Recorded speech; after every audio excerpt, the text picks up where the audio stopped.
কি সব ভিডিও যে বানায়, এত হাস্যকর। কিভাবে পারে এরা এগুলো বানাতে? শুনো, জিরার গুঁড়া শেষ হয়ে গেছে, জিরার গুঁড়া আনতে হবে। আর বাথরুমের কলটা যে কবে থেকে নষ্ট, তোমাকে যে কতবার বললাম, তুমি আজ পর্যন্ত ঠিক করলে না। আজকের মধ্যেই যেন এটা ঠিক করে দাও।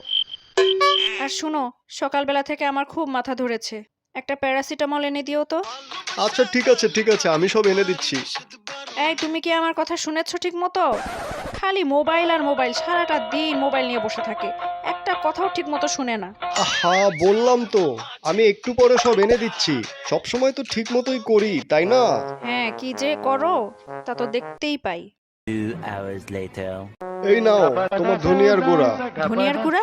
আমি তো জিরার গুঁড়া আনতে বলেছিলাম। হ্যাঁ, জিরার গুঁড়া আনতে বলেছিলে নাকি? দেখেছো, বললাম না, তুমি সারাদিন মোবাইল দেখো, একটা কথাও ঠিক মতো শুনো না। রান্নাঘরের কলটা যে মিস্ত্রি চেঞ্জ করে দিয়ে গেছে, তুমি কি দেখেছো? যদিও মিস্ত্রি বলছিল যে কলটা নাকি ঠিকই আছে, কিন্তু আমি বলে দিয়েছি যে আমার ওয়াইফ বলেছে কলটা চেঞ্জ করতে হবে, মানে চেঞ্জ করতেই হবে। তুমি রান্নাঘরের কল চেঞ্জ করেছো? রান্নাঘরের কল তো ঠিকই ছিল। আমি তো বাথরুমের কল ঠিক করতে বলেছিলাম তোমাকে। কোনো কিছুই মনোযোগ দিয়ে শোনো না তুমি। আর ভাল লাগে না আমার এইসব। আচ্ছা আচ্ছা, এত চিৎকার করতে হবে না। তুমি না বলেছিলে তোমার পেট ব্যথা? এই নাও, পেট ব্যথার ওষুধ নিয়ে এসেছি। হায়রে আমার কপাল, আমার পেটে ব্যথা না, আমার মাথায় ব্যথা। মাথায় ব্যথার ওষুধ চেয়েছিলাম তোমার কাছে। হ্যাঁ, এত রাগারাগি আর চিল্লাচিল্লি করো দেখেই তো তোমার মাথা ব্যথা ওঠে। ও তাই না? এখন তোমার শরীরে ব্যথা বানানোর ব্যবস্থা করে দিচ্ছি, দাঁড়াও। আরে আরে, মারছো কেন? মেরো না এভাবে।